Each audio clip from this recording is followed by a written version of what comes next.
guys, welcome to another video. So this is my initial impressions on the iPhone 6. So I've been using this now. I gave myself 2 days this time pretty much to decide whether or not I want to do an initial impressions video. I really wanted to get a feel for it since it is basically a new product in size, but the operating system is pretty much the same. Overall, there's some tweaks and things that Apple's done to iOS 8, but overall, you're looking at the same iOS here for you. The Apple's iOS hasn't changed much. So basically, the one thing that I would talk about first is the battery. They've upgraded the battery to an 1810 milliamp battery, if you didn't know. And it's done some justice for the device. Alongside with iOS 8, it's actually tweaked pretty nicely, and they've got it put together well to where you should get great battery life of your device. So if you're using a 5S and you notice your battery life depleting faster, I've heard some people saying that, not very many, but I would think that iOS 8 would help the battery the way it's optimized. But nonetheless, here on this T-Mobile edition of the iPhone 6, I've had no problems with it. Battery life is really good. It definitely can last all day with heavy use, in my experience, and that consists of lots of web browsing and lots of streaming, and even using the music player hooked to Bluetooth to the boombox speakers. So that's been what I've been doing over the weekend, this past weekend after receiving it last week. So battery life has definitely been improved. It's a little bit bigger battery, but I think with the help of iOS 8, you get a really good battery experience. As far as the device itself, the feel of the device is what it's really coming down to at this point, because some people are complaining about this protruding camera here, but that doesn't really affect me at all. It's just a camera. If you focus on things like that, you'll miss sight of you'll lose focus and miss out on the entire experience on the device. And plus, a case can help that for when you're laying it flat. Ultra thin cases, any kind of case on here will probably help you level that out a little bit better. And besides, when you got it on here, if you're not pressing up top, you won't feel anything. So it's only when you press up there, just on that left corner, it feels. So people who complain, so you get about right here on the left side, and you go down, it kind of disappears. But on this side, pretty much in the center, you don't feel anything. The overall look of the device, the space gray is definitely the one I would recommend, or the silver one. The gold one is nice. We have a 6 Plus in gold, and it's nice, but it's just too pronounced. It takes away from the sexiness of the device, or just the way it looks. You'll definitely be noticed with that gold one. For sure, if you have it open and without a case, but I prefer the subtle look of this one. I'm not really a fan of these antenna lines, but if that's what it takes, then that's what it takes. It's not a deal breaker for me. The 8 megapixel camera I've found to be really nice.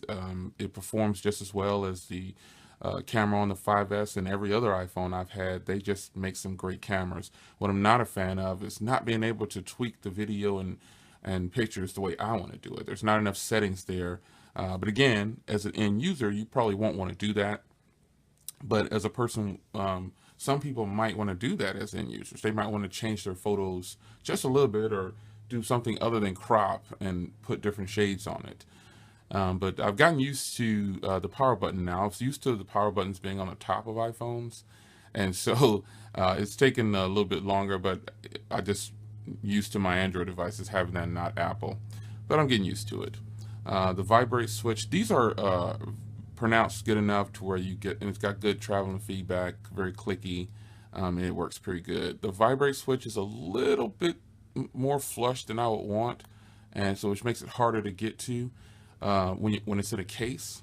If you saw in the speaking video that I put up, it's deep. Actually, Speaking reached out to us and said they're going to send some buttons to snap in inside the case to cover, so it'll be much easier and you won't have to dig in to get to the vibrate switch. Well, I think that was pretty nice of them. The speaker on this one is actually extremely loud. It's pretty good for just having one speaker. Same position. I love having the headphone jack on the bottom. Overall, my experience with the with the device. I've done some FaceTime. The front camera is just really nice. I believe it's a 1.2 now. Um, I think it's really nice. The overall fluidness of the operating system, you just can't go wrong with iOS is just as smooth, and that feature right there. Sometimes when I'm looking for something and I lose my train of thought, as you can see, swiping down now works without a hiccup. No issues with that, and you just start typing whatever you want.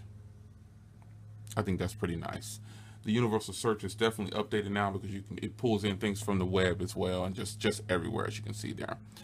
But yeah, overall the experience is just like every other iPhone. There's nothing groundbreaking there. Just a few tweaks to the operating system, which is welcomed.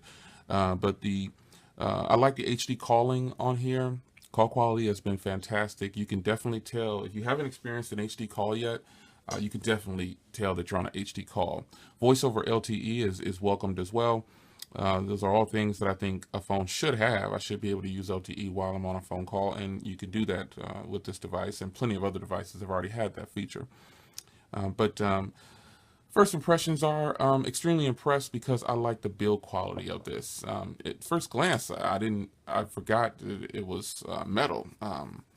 It feels really good. The curved body, there's no seam here. It's just seamless. It just flows right off of the device, which had me concerned a little bit because I like tempered glass screen protectors, and I have ordered some tempered glass screen protectors. Had me a little concerned because I felt like, when I'm swiping, I'll feel the screen protector, and I'm pretty sure I will. But depending on what case I have on here or the other one, that'll determine at that point. Because I actually ordered tempered glass for the 6 Plus and not this one. So we'll see how that works out. But first impressions, if you're thinking about picking up the 6 and you have a 5S, I would say you kind of weigh your options. I'm not going to tell you just run out and get it just because it's the hottest thing. Because really what you're buying at this point is a few minor tweaks and you're buying new hardware. The software gets a few upgrades, but pretty much you're buying hardware. That's what you're buying. So, and that's kind of the gist of it. Even with the 6 Plus, you're just buying new hardware because the software is it's on the 5S and the 5 and the 4 too, I believe. Even the 3GS now can get iOS 8, and there's custom software out there where you can get it. So it's up to you whether or not you want to upgrade your hardware and move up to the iPhone 6. I guess you can only recommend so much. I think the hardware on the iPhone 6 is 10 times better than the iPhone 5S. And it's hard to say that because I thought the iPhone 5S has spectacular, and it still does have spectacular hardware, but it's just amazing how they can cram even more and better specs and hardware into this slim 6.9 millimeter body and make it a whole new, a great upgrade in hardware, I would say. So how I feel about the iPhone 6 so far, those are the things that I focused on since having it this weekend, and I think I'm pretty impressed. I got to say, now, to say the least, it's very impressive to see how Apple has updated the hardware and made it more comfortable in the hand, and it just feels great. One other thing I wanted to point out here, I don't know if anybody else noticed this, but did you notice that your clock is animated now? Did you notice that?